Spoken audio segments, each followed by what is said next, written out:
죽으시고 장사한 지 사흘 만에 죽은 자 가운데서 다시 살아나시며 하늘에 오르사 전능하신 하나님 편에 앉아 계시다가 저리로서 산 자와 죽은 자를 심판하러 오시리라. 성령을 믿사오며 거룩한 공예와 성도가 서로 교통하는 것과 죄를 사하여 주시는 것과 몸이 다시 사는 것과 영원히 사는 것을 믿사옵나이다. 아멘. 다 같이 화면 보시면서 저희 교회 목적선언 다 같이 읽도록 하겠습니다. 시작. 파주리 교회는 초대교회 이후로 두 번째로 건강한 교회를 하나님께 올려드리고 갈급한 영혼들을 섬기기 위해 부름받았습니다.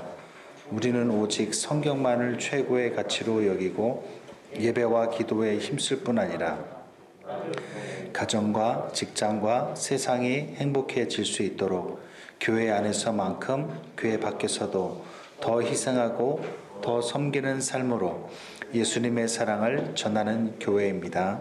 아멘. 여러분, 하나님의 능력은요, 대부분 약한 사람을 통해서 나타납니다. 모세의 경우가 대표적이죠.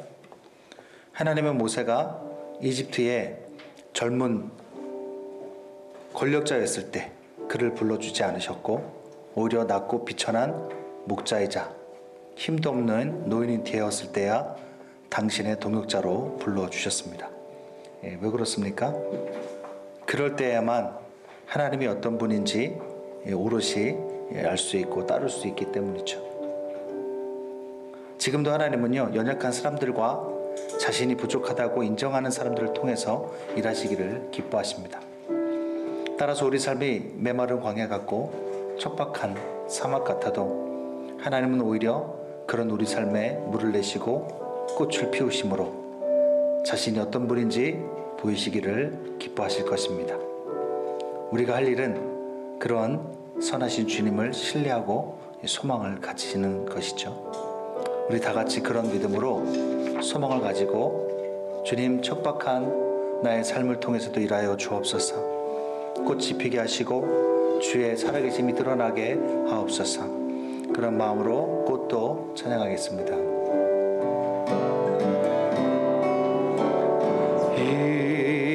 이곳에 샘물이 솟아나 눈물의 골짜기를 지날 때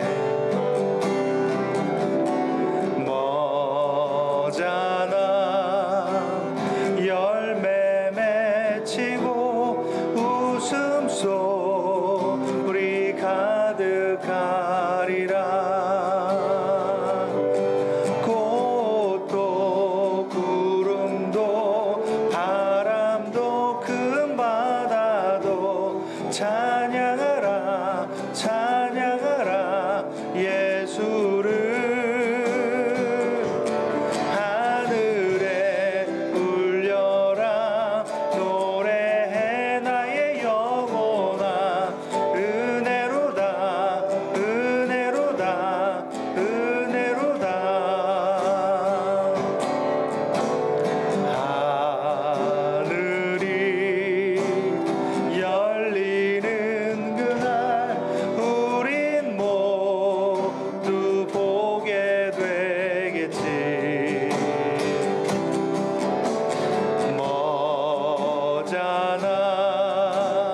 꽃은 피어나 영광에 주 맞이하리라. 꽃도 구름도 바람도 큰 바다도 찬양하라 찬양하라 예수를.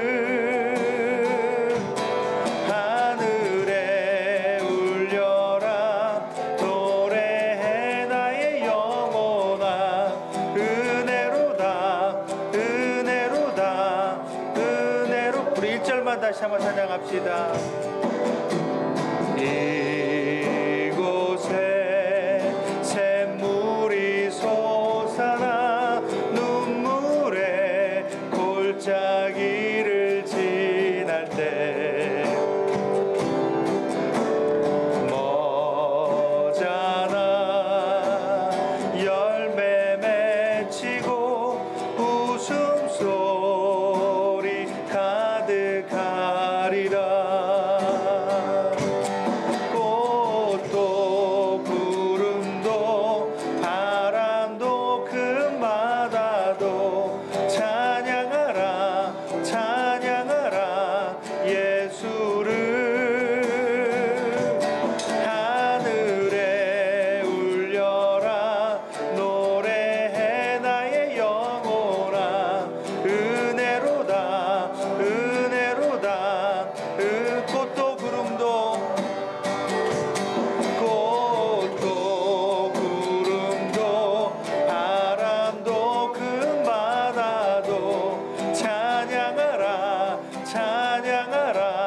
찬양합니다.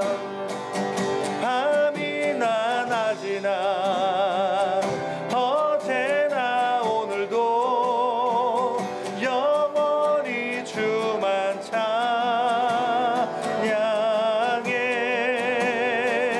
괴롭고 슬플 때 낭망하여 넘어져도 언제나 주만 찬양하겠네.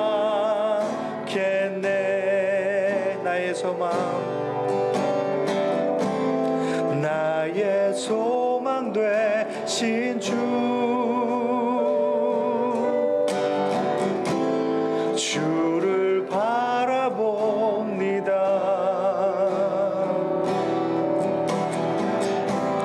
다시 오실 나의 왕 예수, 주를 기다립니다. 다시 한번 나의 소망 가사 생각하면서 나의 소망 되신 주, 주를 바라봅니다.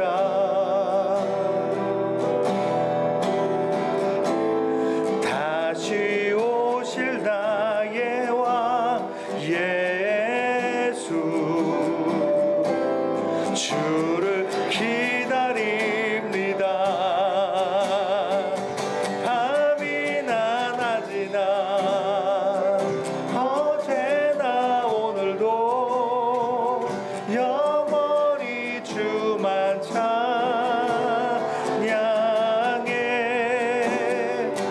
괴롭고 슬플 때 낭망하여 넘어져도 언제나 주만 찬양하. 밤이나 낮이나 어제나 오늘도 영원히 주만 찬양해.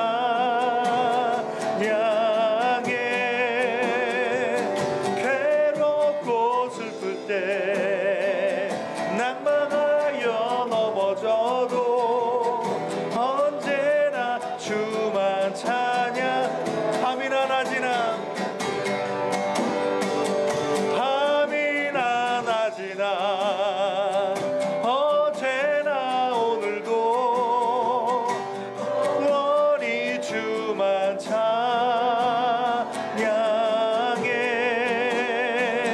괴롭고 슬플 때 낭망하여 넘어져도 언제나 주만 찬양하겠네.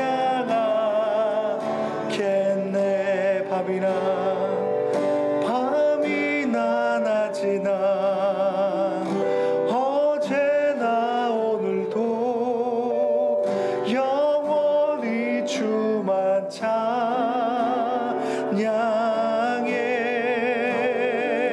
괴롭고 슬플 때 낭망하여 넘어져도 언제나 주만 찬양하겠네.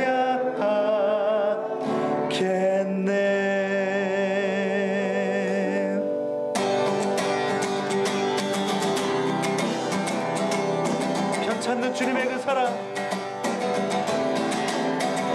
편찮는 주님의 사랑과 거룩한 보혈의 공로를 우리 다 찬양을 합시다. 주님을 만나볼 때까지 예수는 우리를 깨끗게 하시는 주시니 그의 피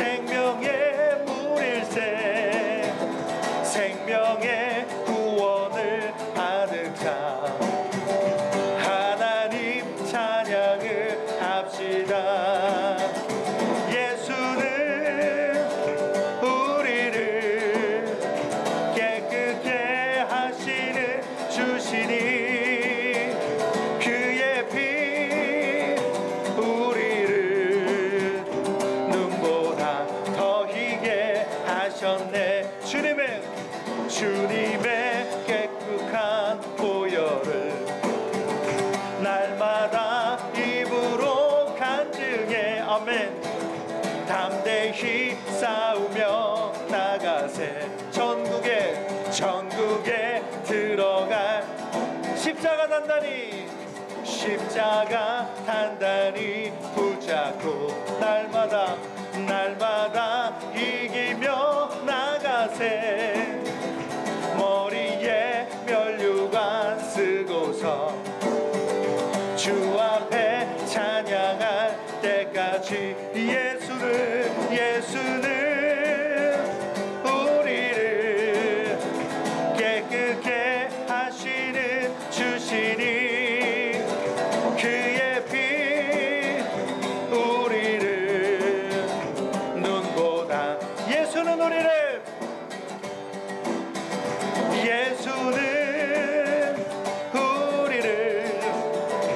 깨끗게 하시는 주시니 그의 피 우리를 눈보다 더 희게 하셨네. 기뻐하며 함께 노래 부르리. 소리 높여 할렐루야 부르리. 주님 앞에 나와 찬양 드리며 우리 주님과 함께 기뻐하리라. 나의 창조자 나의 구원자 가장 귀한 나의 예수님 찬양합니다. 나의 치료자 나의 선한 목자 되신 주 예수 나의 주 찬양하리. 기뻐하며 함께 노래 부르리. 소리 높여 할렐루야 부르리. 주님 앞에 나와 찬양 드리며 우리 주님과 함께 기뻐하리라. 나의 창조자 나의 구원자 가장 귀한 나의 예수님 찬양합니다. 나의 치료자 나의 선한 목자 되신 주 예수 나의 주 찬양. 나의 창조자 나의 구원자 가장 귀한 나의 예수님 찬양합니다. 나의 치료자 나의 선한 목자 되신 주 예수 나의 주 찬양하리. 나의 창조자 나의 창조자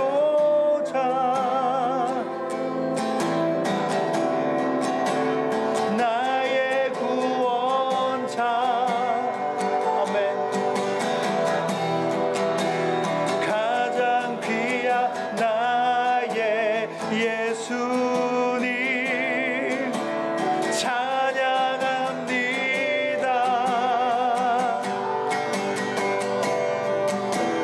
나의 치료자 나의 선한 목자 되신 주 예수 나의 주 찬양하리.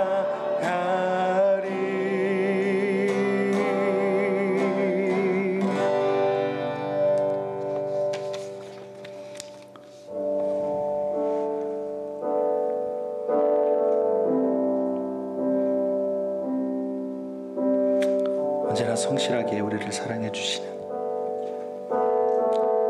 상한 갈대처럼 늘 꺾여 있는 그런 우리를 완전히 꺾어버리시지 않으시고 기다려주시고 오히려 세워주시는 주님, 그 아버지의 사랑을 우리 믿음으로 고백하며 찬양했으면 좋겠습니다. 아버지 사랑 내가 노래해, 아버지 은혜 내가 노래해, 그 사랑 변함없으신 거짓없으신 성실하신 그 사랑,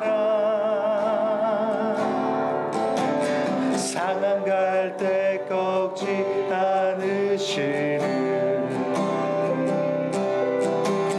꺼져가는 등불 끄지 않는 그 사랑 변함없으신 거짓없으신 성실하신 그 사랑,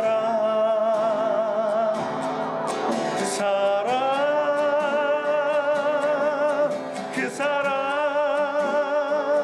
날 위해 죽으시 날 위해 다시 사신 예수 그리스도, 다시 오실 그 사랑, 죽음도 생명도 천사도 하늘의 어떤 곳에도 끊을 수 없는 영원한 그 사랑 예수.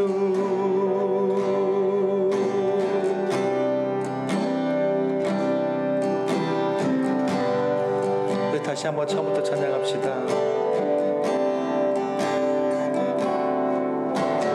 아버지 사랑 내가 노래해, 아버지 은혜 내가 노래해, 그 사랑 변함없으신 거짓없으신 성실하신 그 사랑, 상한 갈대 꺾지 않으시는, 아멘, 꺼져가는 등불 끄지 않는 그 사랑 변함없으신 거짓없으신 성실하신 그 사랑,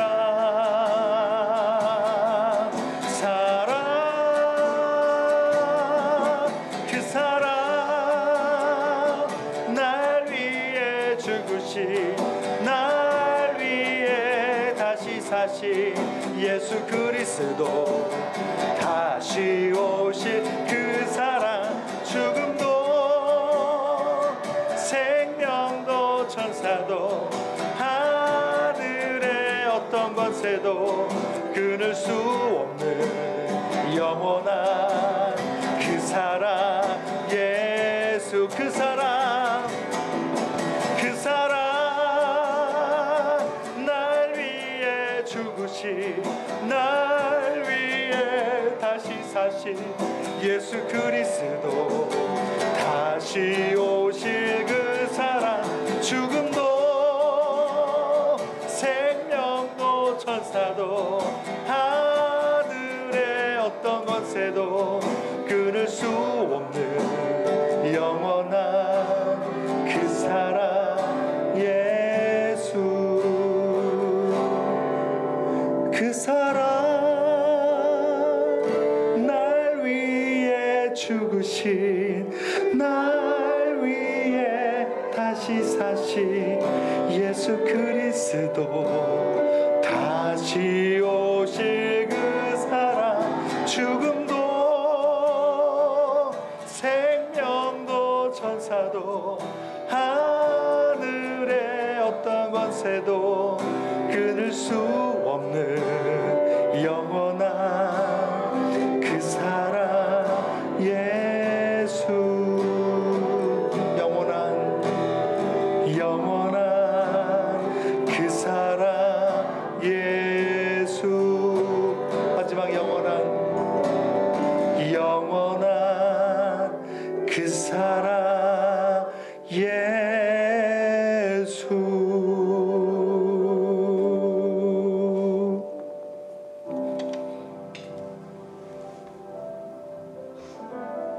여러분, 정말로 그렇습니다. 사망이든 생명이든 사단이든 천사든 이 세상의 어떤 권력자든 어떤 권세든 예수 그리스도 안에 있는 하나님 아버지의 우리를 향한 사랑에서 그 어떤 것 우리를 끊어놓을 것이 없습니다. 좋으신 하나님, 선하신 하나님, 사랑하다 못해 아들까지 내어주신 그 하나님, 때로는 우리 삶에 이해 못할 그런 상황이 닥친다 하더라도 하나님은 그 일을 통해서도 우리를 빚어가시는 재료로 삼아가시고 우리를 향한 하나님의 계획을 성취하시는 분이십니다. 우리의 연약함 그대로 내어놓고 기도할 때마다 우리를 상한 갈대로 여겨주시고 오히려 더 도와주시는 주님이시죠. 우리 이 시간 그 주님께 기도합시다. 주님, 그 사랑으로 날 위해 죽으시고 날 위해 다시 살아나신 그 사랑으로 오늘도 나를 좀 붙들어 주옵소서. 다 같이 기도합시다.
살아계신 주님,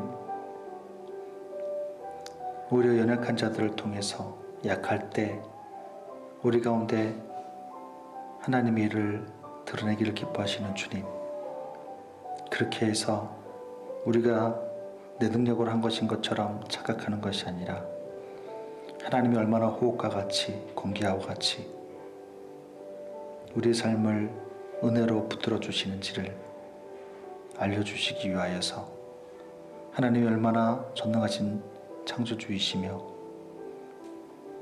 그럼에도 불구하고 나 같은 사람을 사랑하시는지를 알려주시기 위해서 우리가 상한 갈대와 같고 꺼져가는 등불 같을 그때에 더욱더 큰 은혜로 우리를 붙들어 주시는 주님, 오늘도 그 주님의 이해할 수 없는 그 아버지로서의 사랑 앞에 엎드리오니 그 사랑만 의지하여 주의 도우심과 은혜를 간구하오니 하나님, 오늘도 주님께만 소망을 둔 모든 주의 백성들에게 이해할 수 없는 하늘의 은혜와 사랑으로 주의 말씀으로 우리를 채워 주옵소서. 우리를 덮어 주옵소서. 다시 일으켜 세워 주옵소서. 감사드리며 예수 그리스도 이름으로 기도드립니다. 아멘.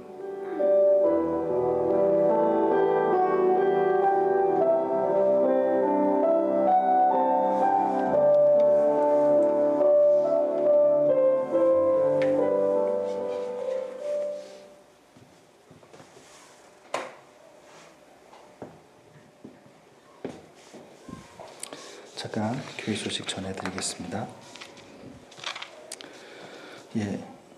예배 안내입니다.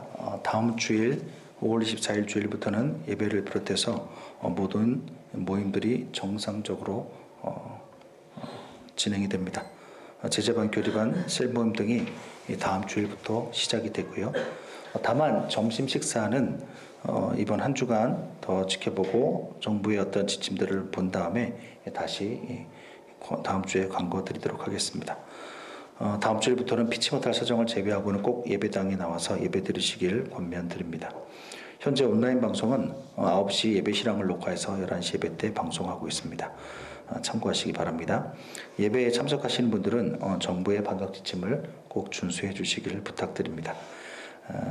안내대에 비치된 참석자 명단, 연락처, 서명 꼭 기록해 주시고 손 소독제와 마스크 착용, 열 체크, 그리고 어제도 보니까 1m에서 2m로 이제 좀 약간 완화가 된 것 같아요. 2m 이상이라고 그러더니만 교회 내려온 지침을 보니까 1m에서 2m 거리 유지 등을 지켜주시기 바랍니다. 지금 안 지켜주신 분이 많으신데 가족이라 하더라도 같이 붙어 왔더라도 좀 떨어져서 앉아주세요. 예. 그리고 좀 약간 지그재그로 이렇게 앉아주시면 더 좋겠습니다.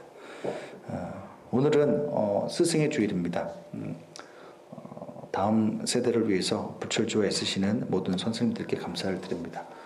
주일날 와서 일부 예배를 드리고 2부 때 또 이렇게 주일학교에 흩어져서 아이들과 씨름하고 그리고 주일날만 그러는 것이 아니라 주중에도 계속 아이들과 연락하고 만나고 밥 사주고 또 위해서 기도해주고 고민 들어주고 하는 이게 쉬운 일이 아닙니다. 하지만 그 선생님들을 통해서 다음 세대가 다른 세대가 아니라 더 바른 복음으로 세워지는 다음 세대가 되고 있다고 저는 믿습니다. 정말 감사드립니다. 이번 주 수요 설교는 사무엘서 강해 계속 진행됩니다. 수요 기도회에 더 많이 참석해서 기도회 하셨으면 좋겠습니다. 다음 주일 설교는 우리 박기동 전사님이 말씀 전해 주십니다. 아울러 박기동 전사님의 목사 안수식이 5월 25일 월요일 설교한 그 다음날 오전 10시에 양재 온누리 교회 사랑 성전에서 진행이 됩니다. 코로나로 인해서 가급적 그 가족만 참석 해달라고 이렇게 공문이 내려왔다고 해요. 하지만 그래도 저는 이제 가서 마스크 쓰고 멀리 떨어져서 축하하려고 하니까 혹시 저와 함께 가서 축하하실 분들은 교회로 월요일날 오전 9시까지 오시면 되겠습니다. 25일입니다. 내일이 아니고 그 다음 주. 그래서 오전 9시까지 교회로 오시면 되겠습니다. 그러면 교회 11인승으로 함께 타고 가실 수 있어요. 5월 6월달 매일 성경이 필요하신 분은 밖에 여유분이 한 3권 있으니까 안내대에서 구입하시면 되겠습니다. 지난주에도 계속 광고 드린 대로 11시 예배 때 온라인 방송 이 송출로 봉사하실 분을 모집합니다. 이미 모든 방송 장비들이 세팅이 되어 있기 때문에 몇 가지만 배우면 하실 수 있어요. 그래서 크게 어렵지 않으니까 봉사하실 분들은 또 저에게 연락 주셨으면 좋겠습니다.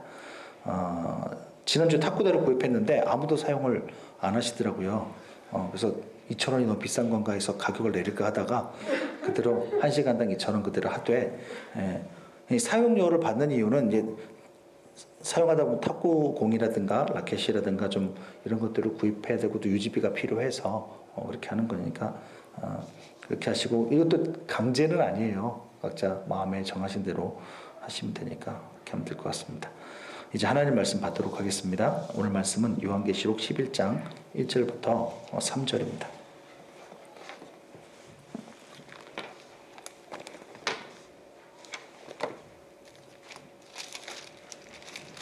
요한계시록 11장 1절부터 3절. 우리 별로 길지 않기 때문에 우리 다 같이 한 목소리로 읽도록 하겠습니다. 앞에 화면 보면서 다 같이 한 목소리로 읽겠습니다. 시작. 또 내게 지팡이 같은 갈대를 주며 말하기를 일어나서 하나님의 성전과 제단과 안에서 경배하는 자들을 측량하되 성전 바깥마당은 측량하지 말고 그냥 두라. 이것은 이방인에게 주었은즉 그들이 거룩한 성을 42달 동안 짓밟으리라. 내가 나의 두 증인에게 권세를 주리니 그들이 굵은 베옷을 입고 1260일을 예언하리라. 아멘. 오늘 요한계시록 30번째 수리 중입니다 라는 제목으로 함께 은혜를 나누고자 합니다. 여러분 시험 좋아하세요? 시험, 기말고사, 중간고사, 자격증 시험. 학생이든 어른이든 시험을 좋아하는 사람은 별로 없는 것 같습니다. 그런데 어떤 사람은 그 테스트 시험 하나로 인생 전체가 바뀐 사람도 있습니다. 바로 스탠퍼드 대학교 이 교육대학원 부학장인 이 폴김이라는 교수죠. 저분이세요? 이 폴김 교수님이요, 2년 전에 한국에 와서 한 강연 프로그램에서 교육에 대한 강연을 하신 적이 있어요. 그 강연 중 일부 내용을 좀 소개해 드리려고 합니다. 이 폴김 교수님은요, 초중 고등학교를 한국에서 나왔다고 해요. 그리고 초등학교, 중학교, 고등학교 그 시기가 자기한테는 인생의 암흑기다라고 이렇게 밝힙니다. 공부를 정말 못했대요.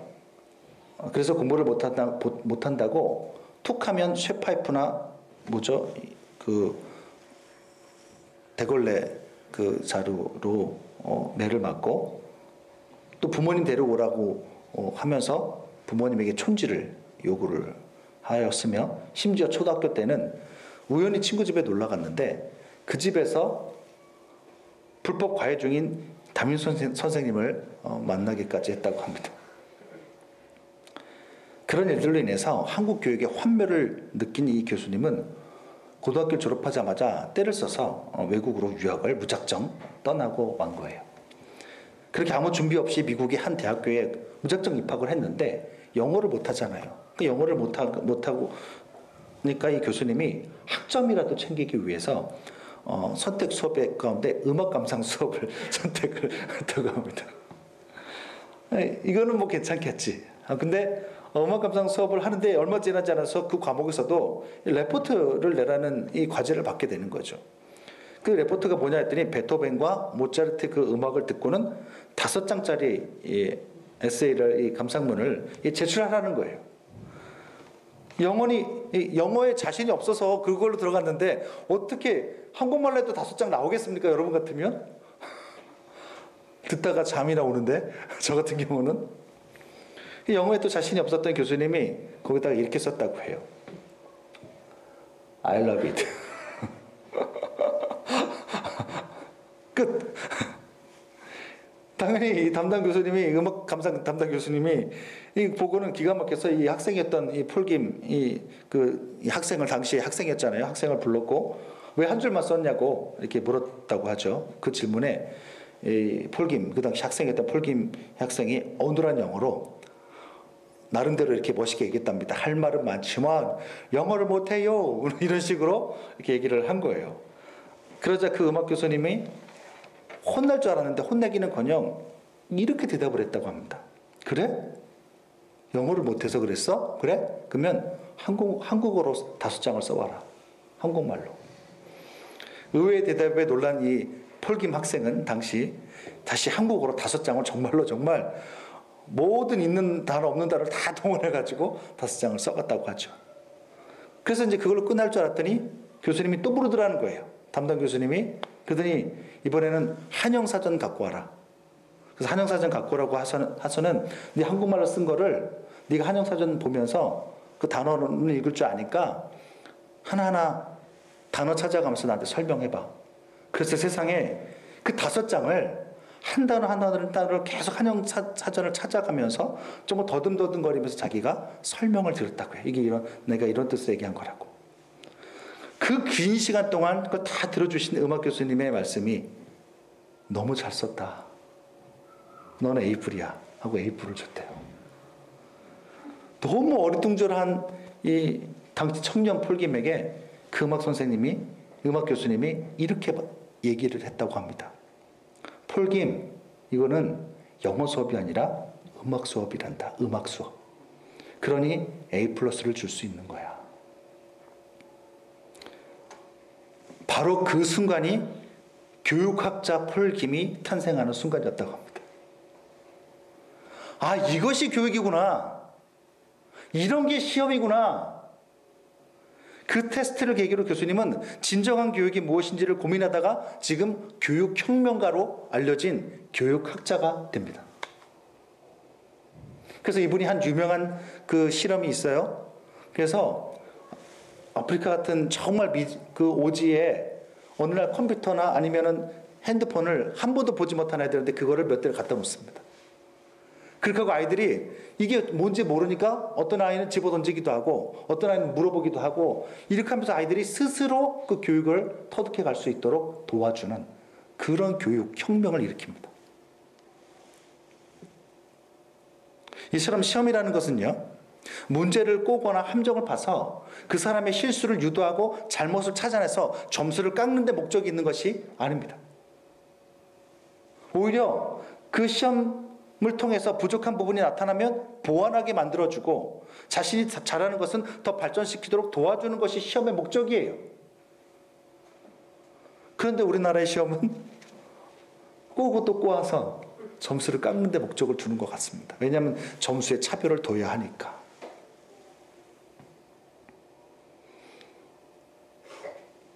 하지만 시험의 진짜 교육적인 목적은 그것이 아니라는 겁니다. 이것은 신앙도 마찬가지예요. 하나님께서 자기의 사랑하는 자녀들을 테스트하고 그 영적인 상태를 측량하는 것은 괴롭히려고 하거나 빼앗아 가려고 하는 것이 결코 아닙니다. 오히려 하나님께서 도와주기 위함이고 성장시키기 위함이고 보수해주고 보호해주기 위함이에요.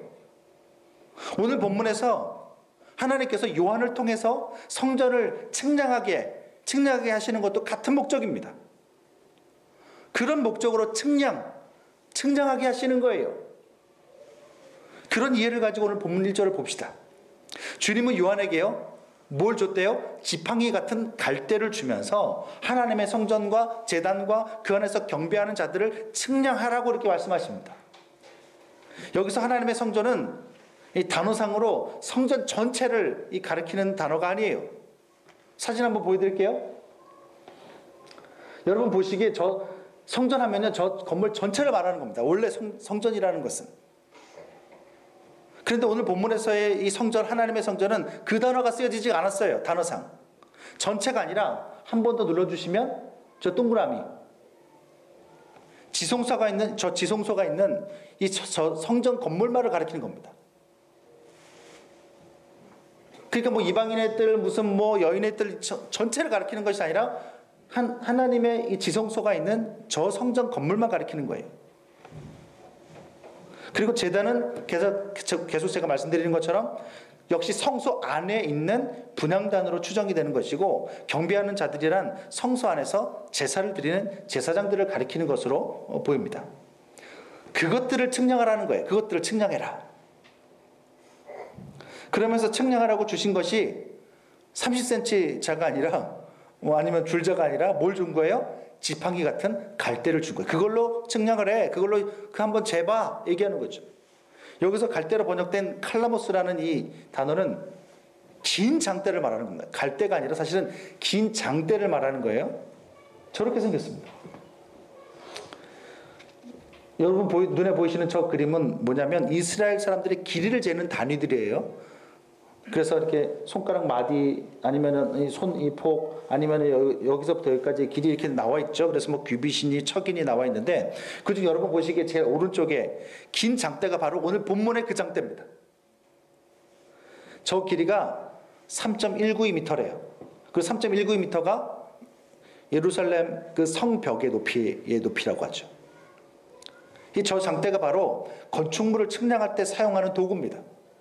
그리고 땅을 또 측량할 때 사용하는 도구는 삼줄이라고 해서 삼으로 만든 줄, 끈을 말하는 거예요. 아주 긴 끈. 이게 땅을 측량할 때 사용하는 그 나중에 또 나옵니다. 자, 오늘 하나님께서 요한에게 뭘 주신 거예요? 저 긴 장대를 주면서 저것으로 측량을 해. 성전을 측량을 해라. 이렇게 얘기하는 거죠. 그런데 사실 저는 이 명령이 굉장히 지금 당황스럽게 느껴집니다. 왜냐하면 지금 사도 요한이 어디 있어요? 지금 반모섬에 유배와 있어요. 그래서 90이 넘은 나이에 지금 돌깨는 그 작업을 하고 있습니다. 얼마나 힘든 노동을 하고 있어요.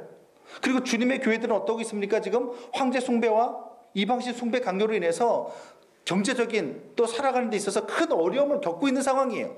살기가 힘들어요. 그런데 왜 갑자기 건물 측량을 하라고 하시는 겁니까 도대체 여기서?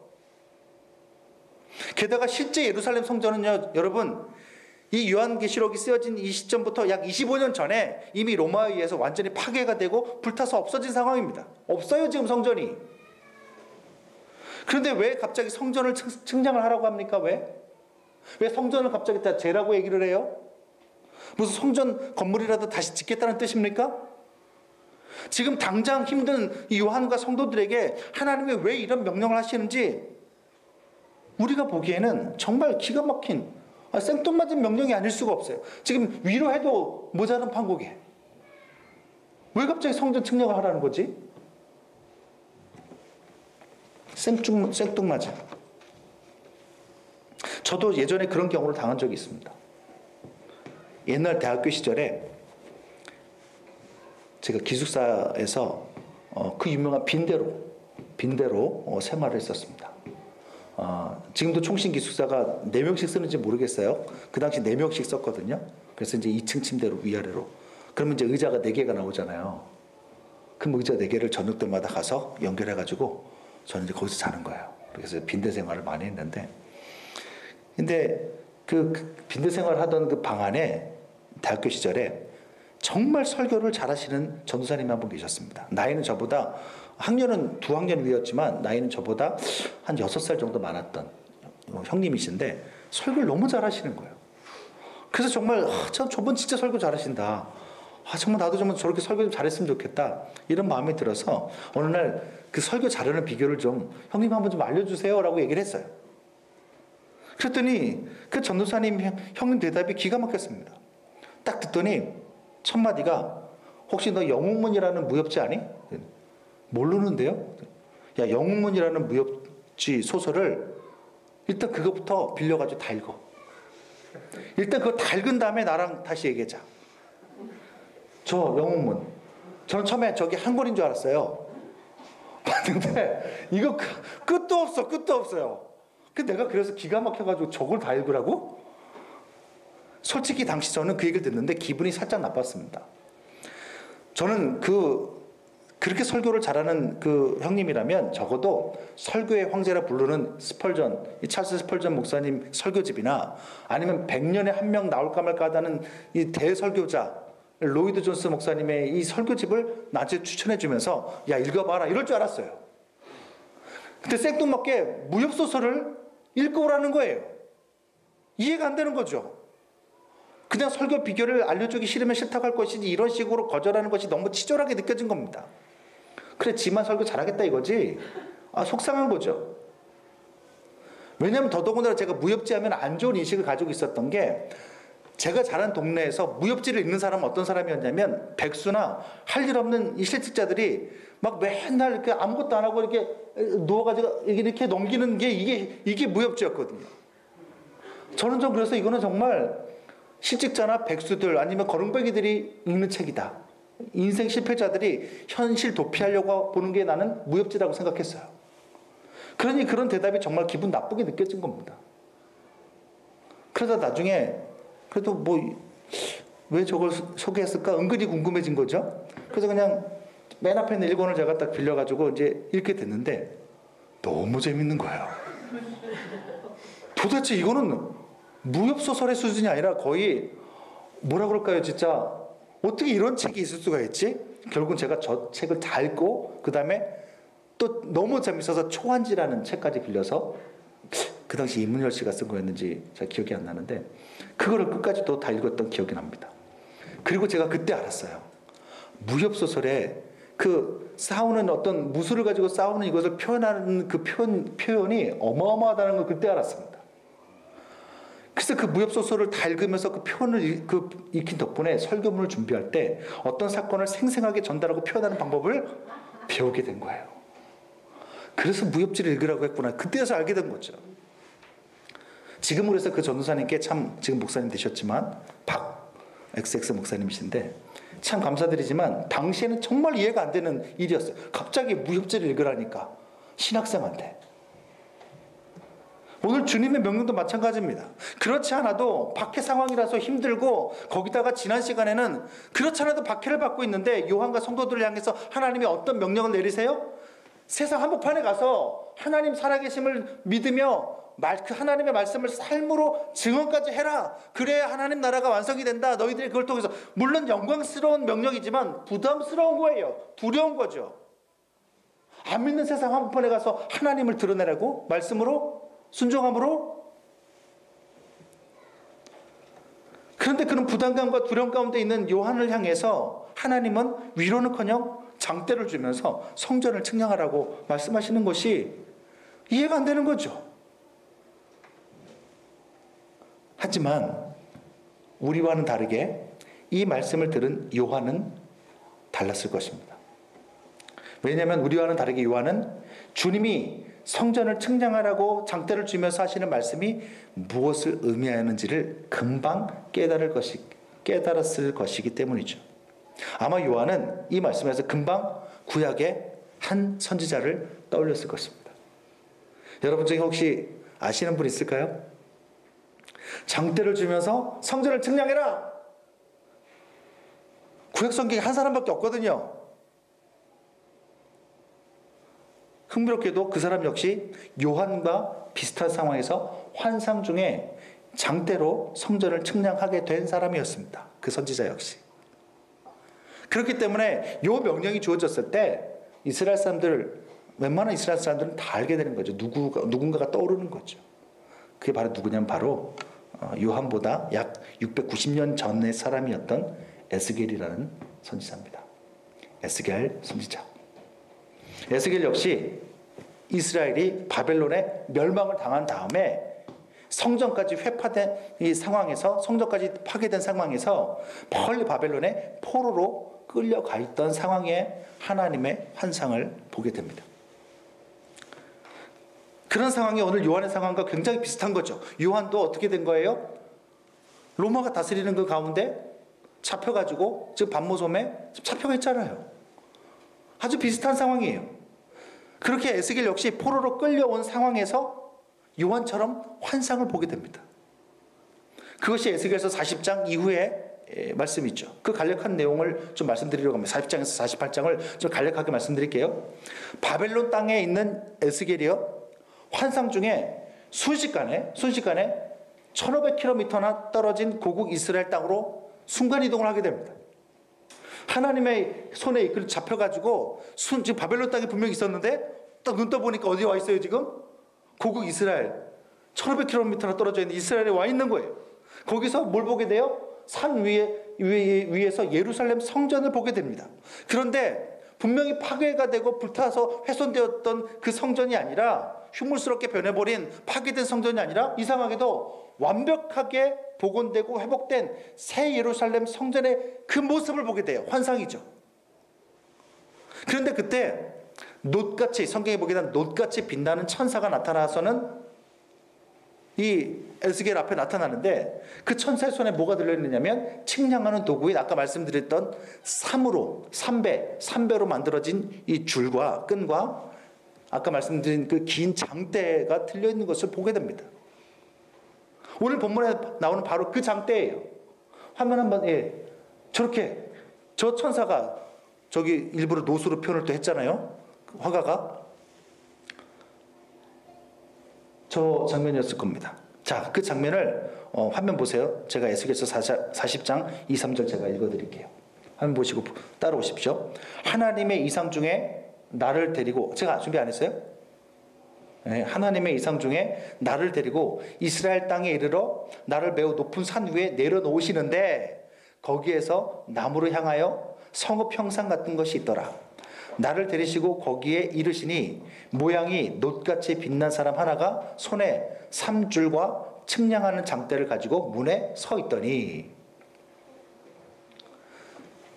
저 천사가 장대를 들고는 문에 서 있는데 조금 후에는 이 천사가 어떻게 합니까? 에스겔을 데리고는 이제는 손에 든 장대와 그 3줄로 성전 곳곳을 다니면서 측량을 하기 시작합니다. 그리고 같이 다니는 에스겔은 그 측량한 수치들을 기록하기 시작하는 거예요. 그래서 높이는 뭐 몇 척이고 이런 걸 다 기록하는 겁니다.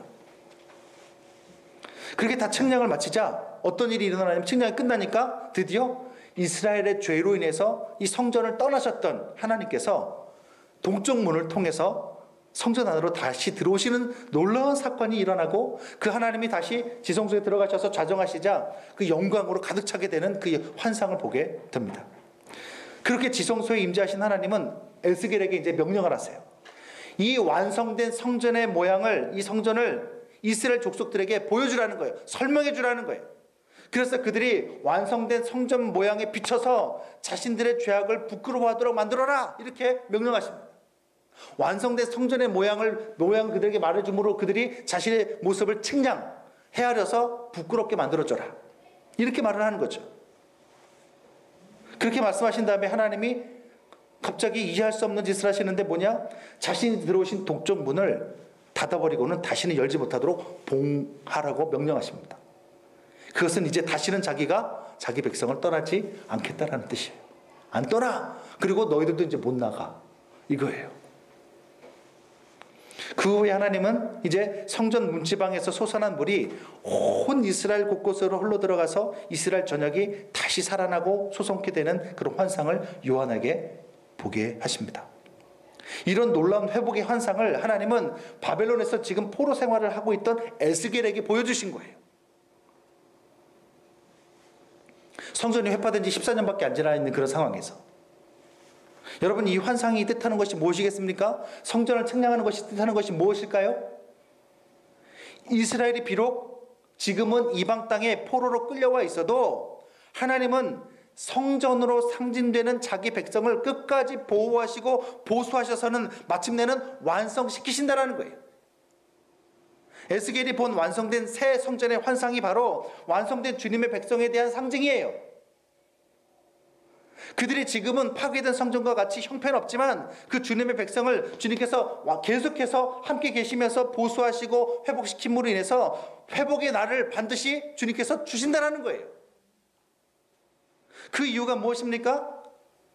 주님이 함께 계시면서 계속해서 측량을 통해서 자기 백성들의 연약함을 고치시고 또 고치시고 수리하시고 온전케 하실 것이기 때문이라는 거죠. 전능하신 하나님이 동행하시면서 어떻게 하는 거예요? 계속해서 측량하여 그 사람의 신앙의 모습들을 측량해 봐가지고 보호하시고 보수가 뭡니까? 고치고 수리한다는 뜻이에요. 보수하실 것이기 때문이라는 거예요. 그러니 너희들은 완성될 수밖에 없어 라고 얘기하는 거죠. 따라서 에스겔서에서 측량하라는 것은 무슨 목적을 가지고 있는 것입니까? 바로 하나님의 백성에 대한 절대 보호와 보수, 그리고 완성에 대한 약속을 뜻하는 거예요. 왜 하나님께서 우리를 측량하세요?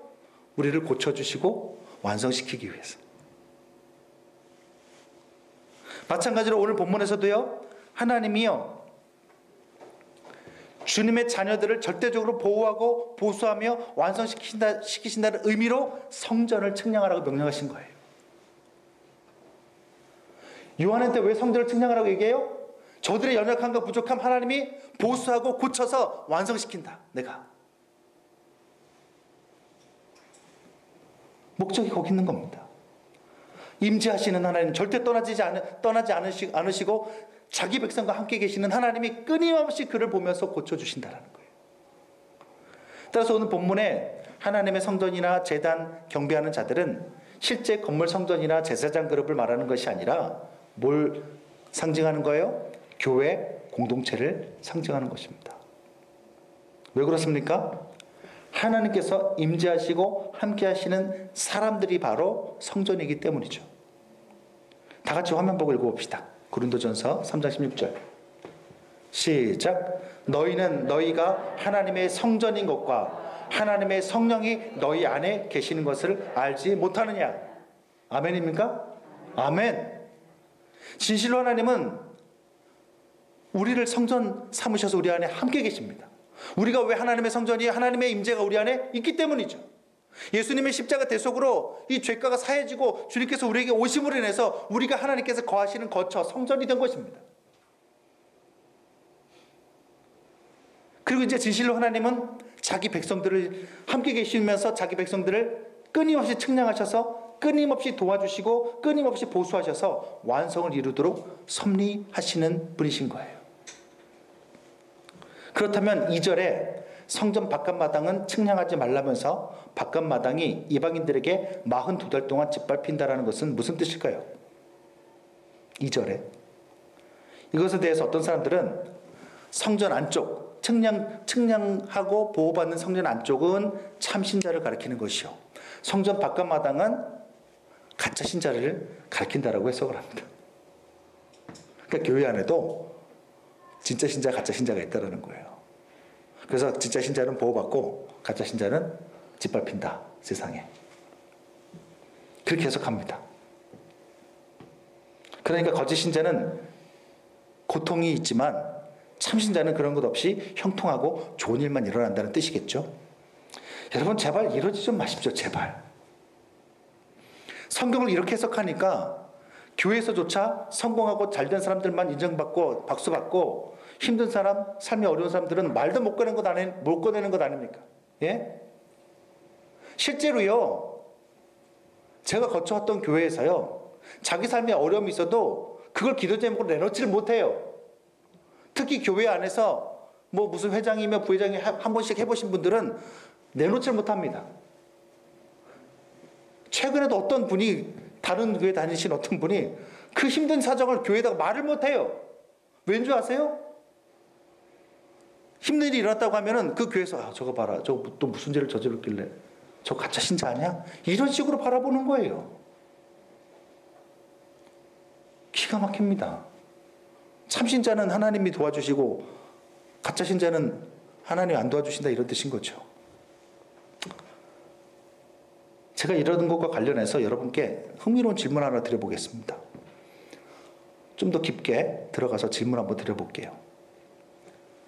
고등학교 전국 야구대회 결승전이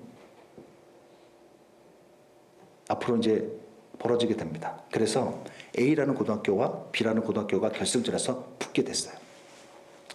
그 결승전에서 우승을 하게 되면 그 학교 졸업반 전원이 좋은 대학에 특기생으로 들어갈 수 있고 나중에 프로로도 갈 수 있는 좋은 길이 열린다고 합니다.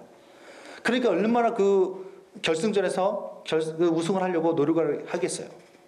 근데 그 우승을 위해서 양쪽 고등학교 선수 가족들 중에 교회 다니는 사람들이요, 몇 주 전부터 서로 자기가 이기게 해달라고 합심해서 기도를 하기 시작합니다.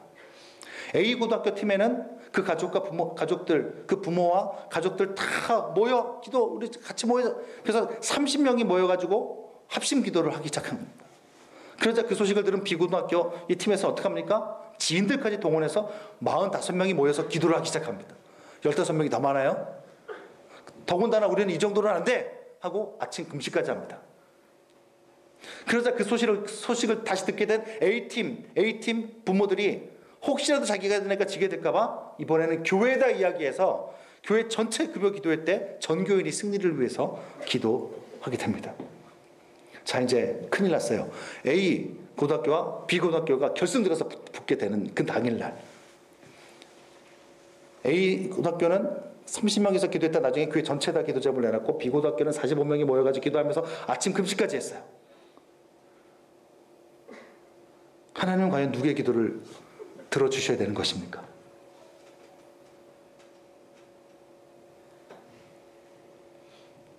아니, 다시 여쭤볼게요. 누가 어떤 고등학교, A 고등학교가 이겼을까요? B 고등학교가 있을까요? 이기게 될까요? 발음도 안 나오네. 네?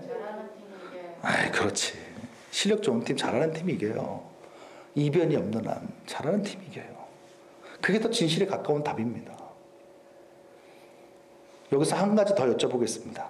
만일 이 경기에서 A든 B든 어떤 고등학교가 지게 되어서 그 졸업생들 중, 졸업 예정자들 중 몇 명이 진로가 막히고 삶이 힘들어지고 그래서 정말 앞으로 이 야구를 할 수 없게 되었다면 그 학생과 그 학생을 둔 부모님은 가짜 신자인 겁니까? 왜? 어려움이 당했잖아 지금. 가짜 신자인 거예요? 반대로 이겨가지고 창창대로가 확 열린 사람들은 진짜 신자라고 할 수 있는 것입니까? 여러분, 이런 이해가 얼마나 천박하고 이기적인 잘못된 신앙인지 좀 안 느껴지세요? 잘못된 신앙입니다. 잘못된 이해라고요. 더 기도 열심히 한 사람이 이기고 덜 열심히 한 사람은 지는 거예요? 결국은 하나님의 기도 응답의 여부는 사람의 노력과 정성 여부에 달린 거네요? 하나님의 뜻과는 상관없이, 여러분, 그게 바로 무속신앙입니다.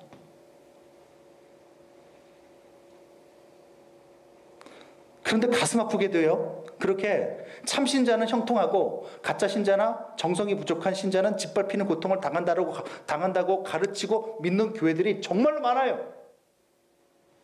오늘 본문에서 성전 안쪽 신자는 참신자라서 보호받고 성전 바깥 마당 신자는 가짜 신자라서 짓밟힌다고 해석하는 것처럼 말이죠.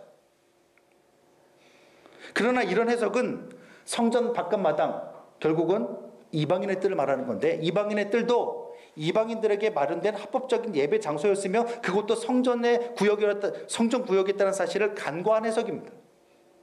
나아가 오히려 참된 신자일수록 세상에서 박해와 어려운 일을 당한다는 사실을 볼 때도 맞지 않는 해석이에요. 그럼 무슨 뜻입니까? 이에 대해서 대부분의 구약 성경 학자들은 성전의 안쪽은 성도들의 내적인 상황을 상정하는 것이고 성전의 바깥마당은 성도들의 외적인 환경, 외적인 상황들을 뜻하는 것으로 해석을 합니다. 그러니까 하나님을 거역하는 믿지 않는 세상의 무리들이 성도들의 외적 상황들, 환경들을 42달 동안 힘들게 하고 어렵게 한다는 거예요. 하지만 성도들과 함께 하시는 하나님께서 매 순간 성도들의 마음을 측량하셔서 그 내적인 믿음과 마음이 약해지지 않도록 끊임없이 지키시고 보수해 주시고 보호하신다는 거죠. 그래서 절대로 하나님의 사랑과 통치에서 벗어나지 않도록 완벽하게 붙들어 주셔서 마침내 그 믿음을 지키고 승리할 수 있도록 도와주신다는 거예요. 외적인 상황은 힘들고 어려울지라도. 그렇다면 2절에 42달은 무엇을 뜻하는 것입니까? 우리는 그 힌트를 같은 계시록 13장 5절에서 찾을 수 있습니다. 읽어봅시다. 시작. 또 짐승이 과장되고 신성 모독을 말하는 입을 받고 또 42달 동안 일할 권세를 받으니라. 여기서 짐승은 교회를 박해하는 세력들을 말하는 거예요. 교회를 박해하고 괴롭히는 세력들. 그런데 그들이 박해하고 유혹하는 시간이 42달로 한정이 되어 있대요. 왜 42달입니까? 42달 이후에는 어떻게 되는데요? 주님이 재림하셔서 그 짐승들과 그 짐승에게 속한 자들을 심판하시기 때문이죠.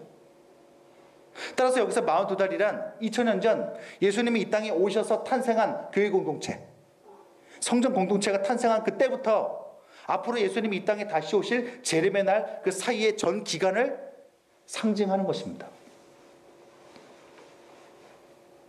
그래서 3절에도 보게 되면 두 증인, 우리 오늘 본문 읽은 3절을 한번 보여주세요. 3절에도 보게 되면 두 증인으로 표현되는 교회 공동체, 다음 주에 얘기하겠습니다만, 다음 주에 제가 설교 아니죠. 다음 주에 얘기하겠습니다. 두 증인은 교회 공동체를 가리키는 거예요. 교회 공동체 역시 이 땅에서 말씀을 삶으로 증언하는 기간이 며칠이래요? 같은 기간인 1260일로 표현이 된 겁니다. 이게 왜 같은 기간이에요? 유대 묵시 문학에서는요, 한 달을 30일로 계산해요. 그럼 42달 곱하기 30 해봐요.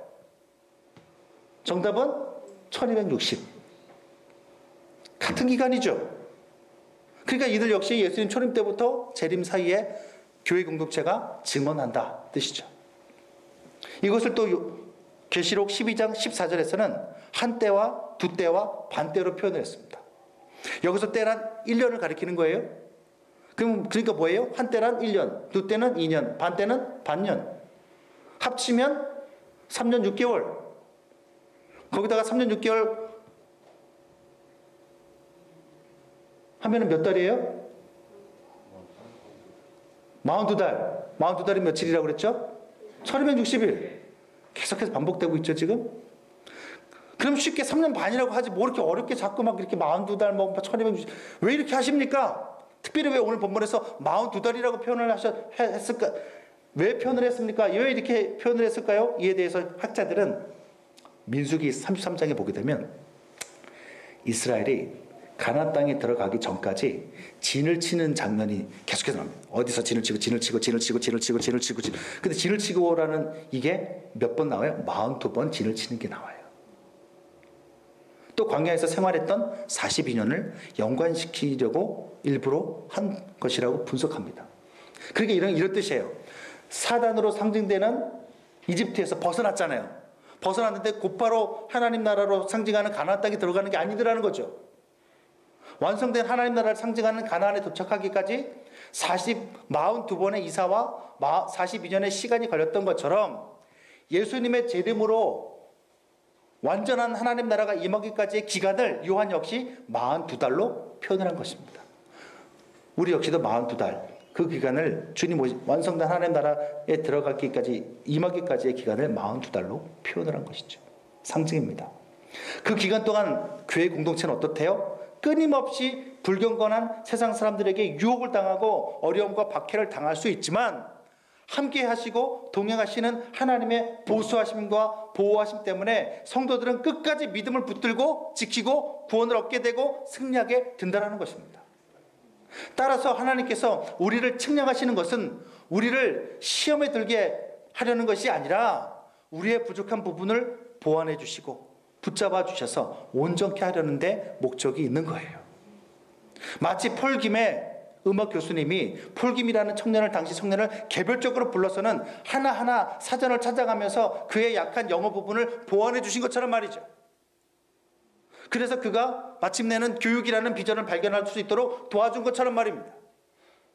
우리 하나님이 그런 하나님이라는 거예요. 저는 하나님이 이렇게 고치고 수리해 주시는, 보수해 주시는 하나님이라는 사실이 너무나 감격스럽고 감사합니다. 여러분도 혹시 착각하지 마세요. 성경에서 보수하는 하나님은 성도들의 억울함에 대해서 보응해 주시고 복수해 주시는 하나님이라는 뜻인데, 저는 오늘 그 단어를 다르게 사용하는 거예요. 고쳐주시고 수리해 주시는 하나님, 보수해 주시는 하나님이라는 사실이 저는 너무나도 감격스럽고 감사합니다. 왜냐하면 제가 바로 그런 주님의 수리해 주심이 절실하게 필요한 불량품이기 때문이죠. 저부터가. 여러분은 제가 목사니까 정말 은혜 가운데 살고 막 주님 나라만 바라보면서 부활을 꿈꾸면서 살고 있다고, 물론 아무도 그렇게 생각 안 하겠지만 실제로 그렇지 않을 때가 많아요. 네, 맞습니다. 특히 환경에 따라서 이리저리 막 흔들리는 연약한 모습들이 저한테 참 많이 있었어요. 우리 아내가 그런 저를 너무 잘 알고 있습니다.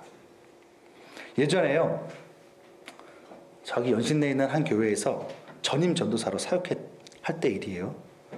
하루는 아내가 제가 막 열심히 사역해가지고 막 그 교회 안에서 막 그 고등부가 정말 고등부 생긴 이후로 전무후무한 막 부흥이 일어나고 교회 안에서 막 진짜 고등부의 부흥 때문에 막 저에 대한 평가가 막 나날이 올라가고 있을 때 하루는 아내가 저를 불러서 너무 걱정하면서 이런 조언을 해주는 거예요. 당신 너무 많이 변했어. 이렇게 얘기하는 거예요. 그래서 내가 뭘 변했어? 그랬더니 예전에는 목회자로서 권위의식 하나도 내세우지 않고 어떤 성도님들이든 최선을 다해서 친절하게 섬기던 것이 제 모습이었는데 이 교회에 와서는 그런 모습이 점점 사라지더니 지금은 너무 달라졌다는 거예요. 권위의식을 가진 목사님, 전도사님들과 제가 친하게 지냈는데 아마 거기에서 제가 물이 들었는지 너무 내가 목에 힘을 주고 성도님들의 약한 부분에 대해서 막 함부로 말하고, 특히 제가 해서는 안 될 그런 말들을 제가 아내랑 있을 때 얘기를 했었던 기억이 저는 안 나는데 아내는 했대요. 제가 이랬대요. 감히 평신도 따위가, 이렇게 제가 얘기를 했더라는 거예요. 아내랑 대화를 하면서. 원래 사람이 불리한 건 기억이 안 나거든요. 저는 그런 기억이 없는데 제가 그 교회에서 사역할 때 그랬대요. 어디 평신도 따위가 신학도 안 하는 사람이 막 이렇게 제가 막 이렇게 무시하는 말을 했다라는 거예요. 게다가 제가 맡은 고등부가 아무리 크게 부흥했다 하더라도 아내 생각에는 하나님 은혜로 그렇게 됐으니 하나님 은혜로 알고 겸손해야 되는데 마치 그것이 자기 능력과 지혜로 그렇게 만든 것처럼 제가 너무 자신만만해하더라는 거예요. 그래서 막 안수 집사님이나 장로님들이 막 와가지고 진심 어린 조언을 막 해줘도 웃기고 있네 하면서 제가 너무 가볍게 여기고 흘려버리더라는 겁니다. 예전과 너무 달라져서 당신, 우리 아내가 저한테 항상 이렇게 브레이크 역할을 잘 하거든요. 제가 전에도 그랬잖아요. 막 교회 막 처음에 개척하고 그 간판 올라오고 있을 때 제가 저 밑에서 한참을 저 보이지도 않는 간판을 막 쳐다보면서 막 뿌듯해하고 있는데 아내가 갑자기 옆에서 당신이 이렇게 고생해가지고 교회 개척하고도 하나님 떠나라면 떠날 수 있냐고 갑자기 묻는 바람에 제가 참 그때도 뒤통수를 맞는 것 같은 느낌이 들었다고 했는데, 그때도 이 얘기를 하는데 뒤통수를 맞는 느낌이 드는 게 아니라 사실 솔직히 화가 났어요. 사실 아내도 정식으로 신학한 사람이 아니니까 속으로 네 따위가 뭐하라 이런 마음이 들면서 그런 아내의 말조차 듣지 않았습니다. 그런 차에 또 저기 강남에 있는 모 대형교회에서 스카우트 제의까지 들어온 거죠. 얼마나 제가 기고만장해졌겠어요. 그런데 얼마 지나지 않아서 강제적으로 모든 것을 다 내려놓아야 하는 깊은 고통의 시간을 만나게 됩니다. 그리고 그때서야 나의 부족함, 내가 아무것도 아니라는 사실을 알게 되었고 아내의 말이 사실이었다는 것을 깨닫게 됐죠. 그리고 그때서야 하나님의 말씀도 그때서야 보이기 시작하고 들리기 시작하더라고요. 그렇게 하나님은 또다시 불량품 같은 저를, 하나님은 완제품으로 만들어서 내려보내셨는데 계속해서 불량이 나는 제 스스로 불량을 만들어버리는 저를 또다시 보수하셔서는 바른 복음의 길로 돌이킬 수 있도록 인도하셨습니다. 여러분, 이것이 바로 하나님께서 저와 여러분을 끊임없이 동행하시면서 임재하시면서 측량하시는 목적이고 이유예요. 분명 우리는 앞으로도요, 저뿐만 아니라 여러분은 지금 제가 이런 얘기할 때 나는 안 그런 척, 나는 막 양품인 것처럼 이렇게 시치미를 딱 대고 앉아 계십니다만, 우리는 앞으로도 환경에 따라 때로는 넘어질 때도 있을 것이고 또 절망할 때도 있을 것입니다. 하지만 그때마다 우리 주님께서 우리의 영적인 상태를 측량하셔서 그 형편없는 우리 믿음의 크기보다 훨씬 더 큰 하늘 아버지의 이해할 수 없는 사랑하심으로 우리를 다시금 보수해 주시고 고쳐 주시고 우리의 믿음을 붙들어 주실 것입니다. 마지막으로 로마서 8장 31절 이하를 읽어드리고 마치겠습니다. 여러분 화면 보세요. 제가 읽어드릴게요. 만일 하나님이 우리를 위하시면 누가 우리를 대적하리요? 자기 아들을 아끼지 아니하시고 우리 모든 사람을 위하여 내어주신 이가 어찌 그 아들과 함께 모든 것을 우리에게 주시지 아니하겠느냐? 누가 우리를 그리스도의 사랑에서 끊으리요? 환난이나 공고나 박해나 기근이나 적신이나 위험이나 칼이랴. 내가 확신하노니 사망이나 생명이나 천사들이나 권세자들이나 현재일이나 장래일이나 능력이나 높음이나 깊음이나 다른 어떤 피조물이라도 우리를 우리 주 그리스도 예수 안에 있는 하나님의 사랑에서 끊을 수 없으리라. 아멘. 여러분, 이 사실을 믿으시기 바랍니다. 아무리 세상이 우리를 흔들어도 아들까지 내어주신 전능하신 하나님이 우리와 함께 계셔서 우리의 믿음을 지켜주시고 우리의 연약함을 측량하셔서 고쳐주시고 수리해 주실 것입니다. 평생 우리는 수리당하다가 주님 앞에 완성된 모습으로 서게 될 것이죠. 그 주님을 절대적으로 바라보면서 그 은혜 믿고 다시 힘을 내어서 삶으로 말씀을 증언하는 우리 모두가 될 수 있기를 진심으로 바랍니다. 찬양합시다.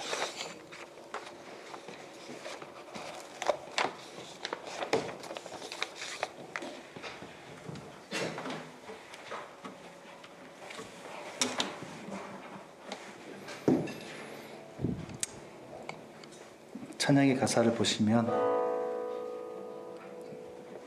이 땅에 우리의 삶이 많이 비록 버겁을 때도 있고 힘들 때도 있지만 오늘 말씀하신 대로 이 주님의 선하심, 절대로 포기하지 않으심, 함께 계시면서 보수해 주심, 환경은 힘들더라도 우리의 믿음 붙들어 주신 붙들고 우리가 그 주님을 바라보며 살아갔으면 좋겠습니다. 그런 믿음으로 오늘 이 찬양을 고백하면서 우리의 이 말씀을 다시 새겼으면 좋겠습니다. 이 땅에 내 삶이 비록 버겁더라도 주님의 선하심 나 믿으며 가리. 이 작은 자동에 주가 이뤄 가시니 감사로 사는 삶 나 살기 원하네. 내 삶의 시간 속에 주 일하시네. 내 모든 여정 속에 함께 하시네. 깊고도 크신 주의 영광을 나 보리라. 위대하신 주 나는 주님께 속한 자 되어 주의 나라 위해 전심으로 살리라. 주의 마음에 합한 자 되어 맡기신 소명이 이루리. 다시 한번 처음부터. 이 땅에 내 삶이 비록 버겁더라도 주님의 선하심 나 믿으며 가리. 이 작은 자통에 주가 이루어 가시니 감사로 사는 삶 나 살기 원하네. 내 삶의 시간 속에 내 삶의 시간 속에 주 일하시네. 아멘. 내 모든 함께 하시네. 함께 아멘. 깊고도 크신 주의 영광을 나 보리라. 위대하신 주 나는 주님께 속한 자 되어 주의 나라 위해 전심으로 살리라. 주의 마음에 합한 자 되어 맡기신 소명이 나는 주님께 속한 자 되어 아멘. 나는 주님께 속한 자 되어 주의 나라 위해 전심으로 살리라. 주의 마음에 합한 자 되어 맡기신 소명이. 주님, 내가 주님께 속해 있음을 믿습니다. 한 번 더. 나는 주님께 속한 자 되어 주의 나라 위해 전심으로 살리라. 주의 마음에 합한 자 되어 맡기신 소명이 이루리. 여러분, 우리 이 시간 다 같이 기도했으면 좋겠습니다. 반주 계속해 주세요. 여러분은 여러분이 주님께 속한 자라는 사실 믿으십니까?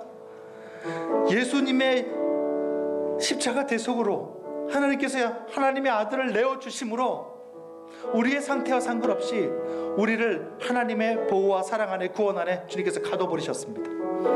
동쪽 문을 걸어 잠그시고 하나님도 다시 떠나지 않으신다고 말씀하시고 우리도 가둬버리셨습니다. 그 사랑에서 우리를 끊을 자가 없어요. 우리는 그 주님께 속한 자가 되어 있습니다. 그 주님은 좋든 싫든 우리와 함께 계시면서 우리의 믿음을 끊임없이 측량하시고 연약한 부분이 있으면 끊임없이 고쳐주시고 도와주시고 수리해 주십니다. 교정해 주십니다. 우리의 잘못된 선택과 실수를 통해서도 주님은 우리를 사랑으로 인도해 주십니다. 그래서 마침내 완성된 구원으로 우리를 인도하고 마시죠. 그 하나님 아버지의 사랑에서 아들까지 내어주신 그 은혜에서 우리를 끊을 것이 이 세상에 존재하지 않습니다. 그게 내가 주님께 속한 자 되어 주의 나라 위에 살겠다라는 그 고백 안에 담긴 것이죠. 여러분은 너무 주눅들지 마세요. 제발 위축되지 마십시오. 어떤 것도 우리를 끊을 자가 없습니다. 그 주님 바라보면서 말씀으로 주님의 말씀을 삶으로 증언하는 그 소명에 우리 남은 여생을 우리가 드릴 수 있기를 바랍니다. 우리 이 시간 이렇게 기도합시다.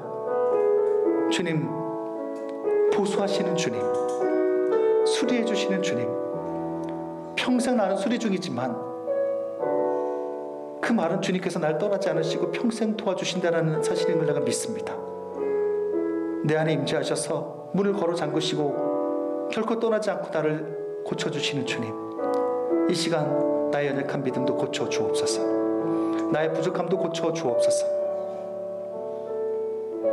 나의 믿음도 더욱더 붙들어 주옵소서. 그렇게 해주실 주님을 신뢰하고 의지하며 용기를 내게 해 주옵소서. 다 같이 기도하겠습니다. 기도합시다. 살아계신 주님, 살아계신 주님.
살아계신 주님,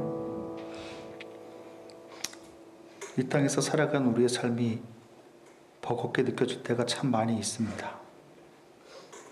그래서 때로는 우리의 믿음조차 흔들리고 의심이 되고 어려울 때가 참 많습니다. 그러나 이 시간 우리의 감정을 따라가지 않고 오늘 말씀대로 우리에게 주신 그 진리를 따르길 원합니다. 나는 부족하고 연약하지만 하나님께서 그런 우리의 상태와 상관없이 자신의 아들을 십자가에 내어주심으로 우리를 하나님의 구원 안에, 하나님의 보호와 임재 안에 우리를 가두어 주셨음을 믿습니다. 그렇게 우리를 주님께 속한 자로 만들어 주셨음을 믿습니다. 그 주님의 사랑에서 우리를 결코 끊을 자가 없음을 또한 믿습니다. 그 주님께서 부족한 우리의 신앙을 끊임없이 측량하셔서 고쳐주시고 보수해 주시고 수리해 주셔서 승리로 인도해 주실 것을 믿습니다. 내 모든 여정 속에 함께 계셔서 우리를 바꿔가실 것을 믿습니다. 그 믿음 가지고 하나님 다시금 용기를 내어 주의 말씀을 삶으로 증언하는 일에 우리의 평생을 드릴 수 있도록 주님 도와 주옵소서. 감사드리며 예수 그리스도의 이름으로 기도드립니다. 아멘. 이제는 죄와 사망 가운데서 우리를 구원해 주신 예수 그리스도의 은혜와 하나님 아버지의 아들까지 내어주신 귀한 사랑과 성령님의 위로하시고 붙드시고 보수해 주시는 역사가 오늘 말씀을 듣고 주님이 나를 하나님의 임재 안에 가두셨으므로 함께 계시는 주님께서 내 모든 여정 속에 임재하시고 끊임없이 나의 연약한 믿음들을 보수해 주시고 고쳐주셔서 마침내 더 기쁜 신앙으로 구원으로 우리를 인도해 주실 것을 믿으며 그런 하나님의 보호하심을 믿고 오늘을 용기 있게 살아가겠노라고 다짐하는 사랑하는 모든 성도님들과 가정과 일터와 자녀 위에 이제로부터 영원토록 함께 있을지어다. 아멘.